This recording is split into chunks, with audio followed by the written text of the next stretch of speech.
part one of our 20-part series, Marvelous Mints, The Wise Woman Way, with Susan Weed at Time Monk Radio. Hello, Susan. Welcome to Time Monk Radio. Hi, Gemini. I'm so glad, as always, to be here with you and with your wonderful listeners. And we're about to embark on a magical, mystical, marvelous journey with the incredible mint family. You know, just before the show, you and I were talking, and we were telling each other how much we love the mints. And this afternoon, I was reading some more of a book that I've had for a while called Mints, A Family of Herbs and Ornamentals by Barbara Perry Lawton. And she says about this book that it's a book that has been a favorite of hers ever since she can remember. And that for her, the mints are the sense of the holidays. She said, just say Thanksgiving and everyone will think of sage. So I think that we all do have strong associations with aromatic herbs, and many of those aromatic herbs are in the mint family. Let's be clear, not all aromatic herbs are because they're aromatic in the mint family, but we're going to be talking about the aromatic mints and a few non-aromatic mints. So we're going to be learning a lot about volatile oils and essential oils and things that come from plants in the mint family as well as from plants in other families. The mint family itself is a quite widespread and varied family of plants that for most people is incredibly easy to recognize. Most people look for three main characteristics in the mint family. They look for a flower that's lipped. And it really does, if you stick out your lips and go to yourself in the mirror, that's what mint flowers look like. They look like somebody sticking out their lips and kissing. Now, some mint flowers are just sticking out their lower lip, and they have their upper one tucked in.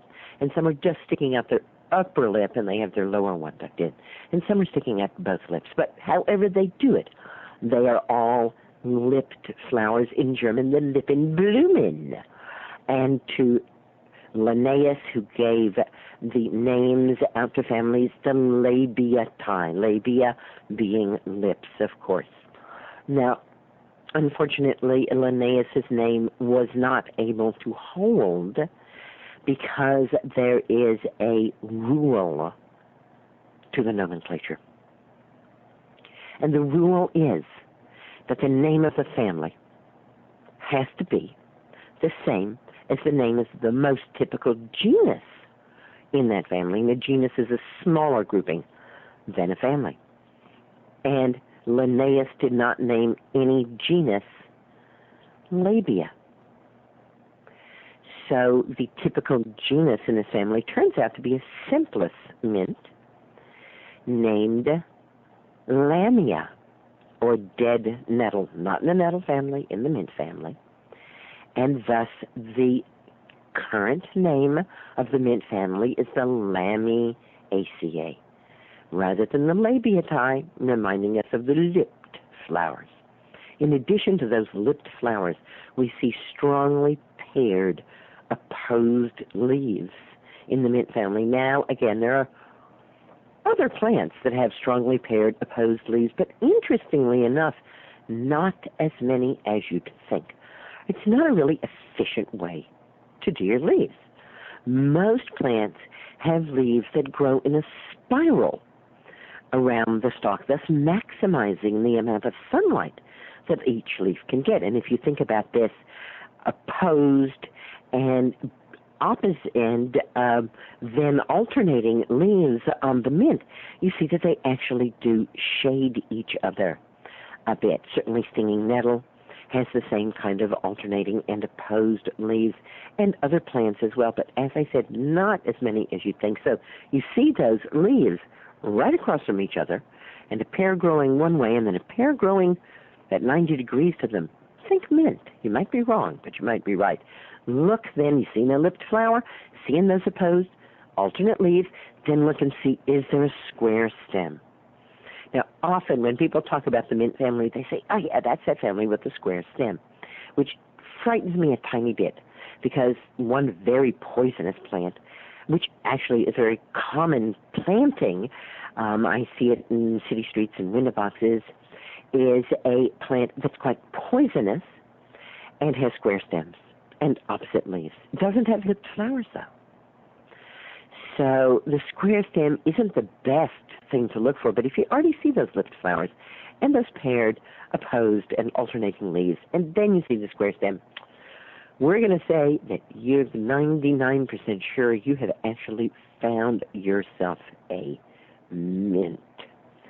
Mint family plants tend to be fairly small. And that's not necessarily true with all plants in all families. But mint family plants, as we said, are often very aromatic. And they're often fairly small, generally not reaching much above waist height. The 180 genera, which is the plural of genus, the 180 different genera in this family with over 3,500 species, and none of them, to my knowledge, are directly poisonous. Now, what I mean by directly poisonous, think, hey, wait a second, she sounds like she's hedging her bet there. What does she mean? Is it indirectly poisonous? Well, honey, yeah. These plants can be indirectly poisonous. And they are indirectly poisonous through constituents that they have that can be irritating. These constituents are going to be the focus of our show next week, which is going to be on the volatile oils of the mints. And we'll get back to the mint family as a whole, and I'm going to talk to you about some of the genera in the mint family. And we're also going to learn what makes the mints tick, kind of the overall overarching patterns within this family, so that then when we slow down and go week by week looking at many of our favorite mints, rosemary, sage, ground ivy, heal-all, thyme, lavender, skullcap, catnip, motherwort, lemon balm, tulsi, shiso, bee balm, monarda, hyssop, basil, oregano, marjoram, pennyroyal, peppermint, spearmint. Yes, those are all in the mint family, and we're going to be visiting with each and every one of those, but it's not as though that's the limit of this family. Remember, 3,500 different species, and let me expand that even a little bit more for you, because as you've noticed, there's some very common herbs that are in the mint family, like sage. I went to a garden in New Zealand, which was a sage garden, and there were over 400 different types of sage in that garden. Now, these are not different species of sage, although there were a few different species. In general, these are different breeds of sage. So that when we say 3,500 species, many of these species are so beloved by human beings that we have bred them, much as we have bred dogs, into a mind-boggling array of different breeds, not just 400 different kinds of sage, but dozens of different kinds of thyme and rosemary. I was just out in California, and I saw rosemary that was being grown into bushes that were then being cut into topiary, into shapes. I saw creeping rosemary that was being grown along the edge of the roadside that was actually creeping out and covered in beautiful blue blossoms. We're going to be talking about rosemary really soon. But just to give you an idea of the breadth and the scope of this family and why it is that we are going to be spending some time before we actually jump into the individual plants looking at general characteristics this week and next week. And then why we're going to be spending 4.5 months looking at individual members of the mint family so that we can have a general idea of how they work and then hone in on the specifics of each and every one of these plants. So let's look at a few of the genera. Remember that the genus is a smaller characteristic than the family. And the smaller grouping than the genus is the species. In our current naming system, everything has a two-name name, or a binomial name, and that consists of the genus and the species. So genus names indicate that there's a relationship between plants in that genus, and then many genera can go into a family, and the family has also general characteristics, just as we're doing, looking at it from the family first to get a broad sense and then narrowing down into the genera. And from there, when we're talking about specific genera, we will also be talking about specific species. Some of those 180 genera are found in North America. About 50 of them are found in North America. And of the ones that are found in North America, there are some that I find quite interesting and that you might as well. Let's go through this list and see how many of them you're familiar with and what kind of general things we might do with plants in these genera in the mint family. Ajuga reptans, common bugleweed. There are actually 40 different species of ajuga, 40 different bugleweeds. And bugleweeds have not really significant leaves, and as we said before, as many of the mints, they're not very tall. They may not even get much above 8 to 10 inches tall. But of that 8 to 10 inches, half of it is a beautiful flower spike of dark, dark blue, almost indigo flowers. Bugleweed sometimes grows as a weed in lawns where it can be confused with self-heal, which we're going to be talking about in our time together. But usually where you're going to see bugleweed is planted. I had a dark-leafed variety of bugleweed growing in my garden, and I like it for those dark purplish leaves. Bugleweed is a non-scented member of the mint family and is usually used as an ornamental rather than a culinary or a medicinal plant. Teucrium canadensis is wood sage. The teucriums in general are known as the germanders, and there are 100 or more species of germander. Germanders in general have somewhat fallen out of modern herbal usage. I do know that they were considered quite important in previous centuries, but I've never used a germander, and I don't know, I haven't talked to anyone about their use of germander. Trichostemma dichotomum, blue curls. Trichostemma has 16 different species, and blue curls is one of the prettiest little non-scented mints you will ever see. It is really small, usually 6 inches or smaller. And the flowers, remember I said that in the mint family there's lips, and sometimes one lip is really big and the other one can hardly be seen. Well, this is really true in blue curls. And as with many of the mints, like the bugleweed we were just talking about, the flowers are blue. And there is one very conspicuous lip that curls up with the sexual parts of the flower kind of feathering out underneath it, and then this tiny other little lip there. But you have to get down on your hands and knees to see it. You could walk right by it and kind of say to yourself, oh, there's a little blue flower, and not really notice the incredible detail and swirl of the trichostemma.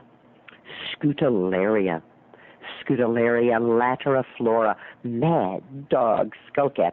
We're going to be talking about skullcap. It's a plant that I like a lot. It has lots of uses, and it grows out back in my swamp. There are 300 different skullcaps, including Scutellaria chinensis.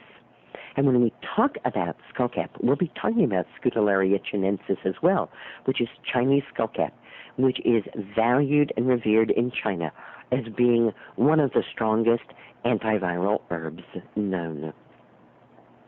Marubium vulgare, the horehounds. There are 40 species of horehounds, and as with the germanders, the horehounds used to be quite popular in herbal medicine and have fallen quite thoroughly out of use because they are bitter.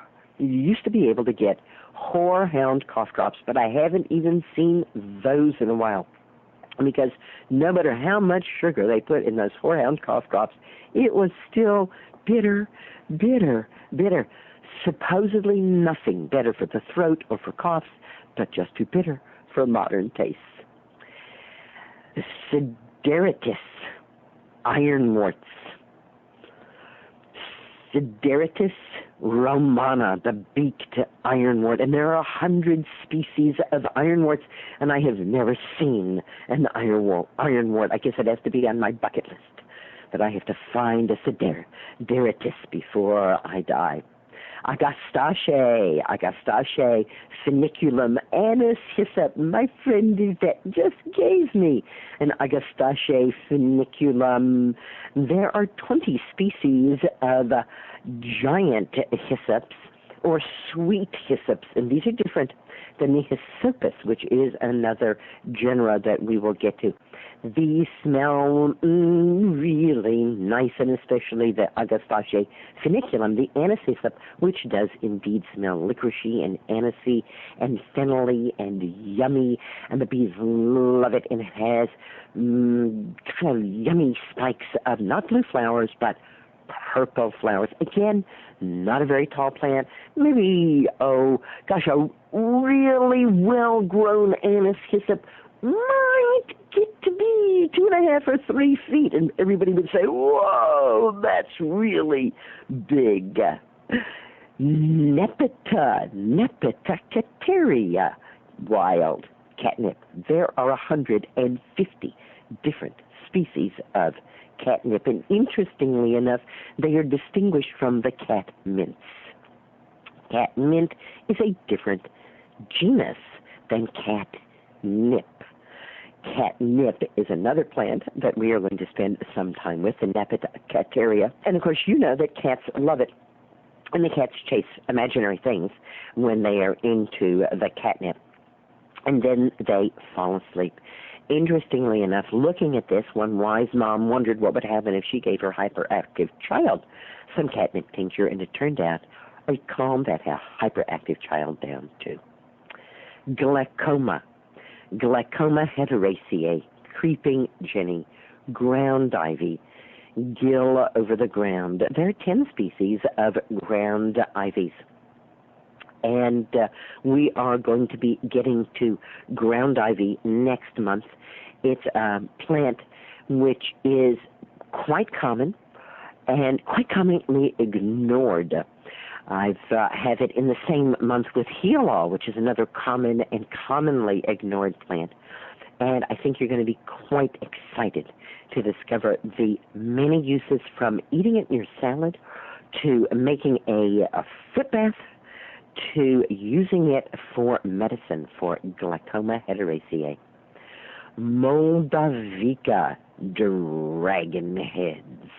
Moldavica parviflora, American dragonhead. This is another scentless mint, and it is cultivated, again, because of the quite amazing look of the flowers. Prunella, Prunella vulgaris, self-heal. There are 5 species of Prunella, and Prunella vulgaris is one that inhabits most lawns throughout the United States, with a name like Self-Heal and a secondary name of Heal All. You can guess that this is a plant that can do a lot. Interesting, then, that it's used very little and that very few herb books talk about it at all. I do use it, and I'll tell you how I use it and what I do with it. Dracocephalum, the lion's heart. Dracocephalum virginianum, the American lion's heart or dragon head, and there are 40 species of lion hearts. I find it interesting that we have the Dracocephalum called the lion hearts, and then we have the Leonuris cardiaca, which is another way of saying lion heart. As we'll see, the entire mint family definitely has something to do with the heart. Phlomis, Phlomis tuberosa, Jerusalem sage, quite likely one of the plants of the Bible. I was just reading about this afternoon, some interesting kind of scholarly research going on about exactly which sage the Bible is really referring to, and it's the phlomis that the experts are saying that they are talking about. Galliopsis, hemp nettles. Galliopsis ladanum, red hemp nettle. There are 10 hemp nettles. They're not hemp. They're not nettles. They're in the mint family, and no, they don't have any smell, and no, nothing will happen if you smoke them, but there are some mints that are psychoactive, and we will likely get a chance to talk a bit more about that. Lamium. We just said that the magnificent mint family is now named after Lamium, the typical genus dead nettle, and there are 40 species, with Lamium amplexicale, henbit, being the one that is most known because it's the weediest and because it is occasionally used as medicine. Leonuris, the motherworts, and there are 10 species of motherwort. Leonuris cardiaca being the wild and weedy one.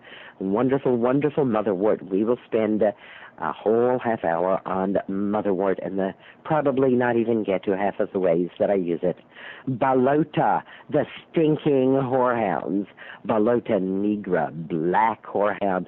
Wow, if what I told you about the marubiums, the whorehounds being bitter, is true, we wonder how bad the stinking whorehounds could be. There are 35 species of stinking whorehound. Stachys, palustris, clown's heel. Hedge nettle. There are 200 different species of hedge nettles, and they don't form hedges, and they are not nettles. I think it's called clown's heel because it's another group of scentless mints, and so perhaps we could also translate that as the fool would try to heal with that. Vitonica officinalis, wood betony. You can tell by its name, official medicinal herb, when Linnaeus was giving out the names, and there are about 10 species of betony. Salvia officinalis is garden sage. Salvia scleria is clary sage. And there are about 500 distinct species of sage, as well as many more that are merely breeds of salvia. Think of the beautiful red flowers you often see in foundation plantings and plantings in towns. Those are salvias. So while the salvias certainly give us the sage that we think of with Thanksgiving, that Salvia officinalis, another official medicinal herb, which we're going to talk about at the end of this month, and Salvia scleria, clary sage, an amazing plant that smells and tastes like pineapple. And salvia also gives us species that are scentless but incredibly incredibly floriferous. Think about those red sage plants blooming, and you'll see that most of that plant is bloom. About 75% of it is bloom. The monardas, the bee balms, especially Monarda didyma oswego T, and we'll be talking about the bee balms. There are 15 different species. Hedioma pelugioides, American pennyroyal. And there are 15 species of pennyroyals. We will also get to pennyroyal sometime in February. Melissa officinalis, lemon balm. There's another official medicinal mint for you, and there are only 4 species of lemon balm. Saturia hortensis and Saturia douglasi. Saturia hortensis is summer savory, and Saturia douglasi is yerba buena, one of the great plants of the desert. And these are savories, and there's 100+ species of savory.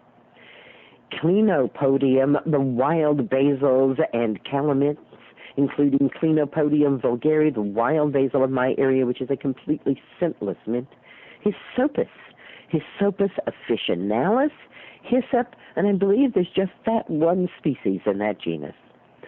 Oreganum vulgare, the wild marjoram, with 30 different species of oregano. Thymus serphyllum, the creeping thyme, 50 different species of thymes. Coelia, the mountain mints. Coelia flexuosa, the narrow-leafed mountain mint, and there are 17 different mountain mint species. Cunilla, the dittanies, including Cunilla oreganoides, American dittany. This, like the germanders, is a mint that was previously used in medicine and is rarely used these days. Lycopus, 15 different species of Lycopus, and I have been experimenting with using them instead of skullcap because the genus Lycopus is fairly prevalent in the same areas where skullcap grows, and skullcap grows sparingly. So I've been looking to see if we could substitute them out. Mentha, including Mentha spicata spearmint, Mentha piperata peppermint, and Mentha canadensis wild mint. There are 30 species of mints, and as with the thymes, the sages, and the rosemaries, numerous breeds. Collinsonia, including Collinsonia canadensis stoneroot or oxbalm, one of the great herbal medicines. There are 5 species. Perilla, including Perilla frutescens, shiso, also called beefsteak plant, and there are 5 species of shiso, including some curly-leafed ones, and we will be spending some time with shiso. L. Schlotzia ciliata is the most common one, and there are 35 species in this genus. Ocimum basilicum, garden basil. There's 150 distinct species of basils, along with a lot of cultivars.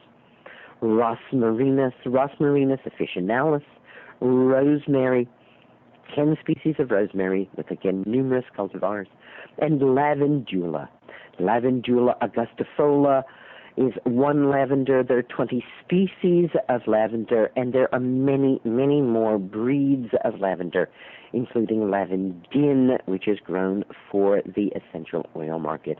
And coleus, yes, that beautiful plant with those red, green, yellow, wonderfully marked leaves. It does have a square stem. Yes, the leaves are opposite and alternate. Oh, and the leaves are toothed, too. That's generally true in the mint family. Not always. Rosemary doesn't have toothed leaves, and neither does sage. But often they will have toothed leaves, and if you've ever seen it flower, there they are, those lipped flowers. That's an introduction to the magical, marvelous, and magnificent mint family.